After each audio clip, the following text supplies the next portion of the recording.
Only Hindus నే చంపడానికి reason ఏంటో తెలుసా? వెస్ట్ బెంగాల్ ముషీరాబాద్ లో ముస్లిమ్స్ చంపేస్తున్నారు, వెళ్ళి మోడీకి చెప్పుకో అన్నాడంట. వాళ్ళ ఫ్యామిలీ వీడియోస్ చూసాను నేను.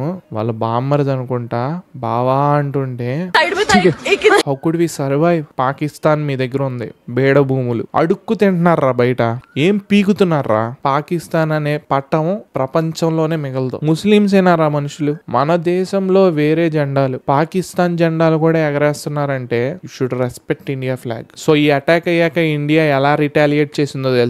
సో ఇండస్ వాటర్ ట్రీటీ అని ఒకటి ఉంటది, ఇంటిగ్రేటెడ్ అటారీ చెక్ పోస్ట్ ని. సో చూడండి, వీళ్ళే వాళ్ళు 20 lakhs bounty, JD Vance 100 parts గా చేయాలనిపిస్తుంది వాళ్ళని, అడుక్కు తినేలాగా చేయాలి మీరు. హాయ్ గైస్, పహల్గమ్ అటాక్ గురించి మాట్లాడు బ్రో అని చాలా కమెంట్స్ వచ్చాయి. నిన్నైతే క్యామ్ ఇంట్లో లేదు, అందుకనే మాట్లాడలేకపోయాను. సో ఈ వీడియోలో నిన్న జరిగిన అటాక్ మీద గవర్నమెంట్ ఎలా రియాక్ట్ అయింది, ఎలాంటి ఇనిషియేటివ్స్ తీసుకోబోతుంది అనేది మాట్లాడుకుందాం. అలాగే ఇలాంటి లంబిడికే కొడుకుల్ని ఏం చేయాలి అనేది కూడా మాట్లాడుకుందాం. ఎంటర్టైన్మెంట్ కావాలంటే నెక్స్ట్ వీడియోస్ నుంచి రండి నా ఛానల్ కి. ఒకవేళ మీరు ఇండియన్ గా చూడాలంటే స్కిప్ చేయకుండా చూడండి. సో అసలు ఏం జరిగింది అనేది షార్ట్ లో చెప్తా, బికాస్ ఆల్రెడీ చాలా మంది చెప్పేసి ఉంటారు మీకు. పహల్గమ్ కి 5 kilometers అవతల బెసార్ అండ్ మెడో అనే ప్లేస్ ఉంది. అదొక టూరిస్ట్ ప్లేస్ అనమాట, మినీ స్విట్జర్లాండ్ అని కూడా అంటారు. సో మధ్యాహ్నం 2:30 ఆ టైం కి చెట్లలో నుంచి ఆర్మీ డ్రెస్సులు, అంటే మన కమాండోస్ ఎలా అయితే డ్రెస్సింగ్ చేసుకుంటారో అలాంటి డ్రెస్ వేసుకుని అందరూ ఒక ముగ్గురు వచ్చారనమాట.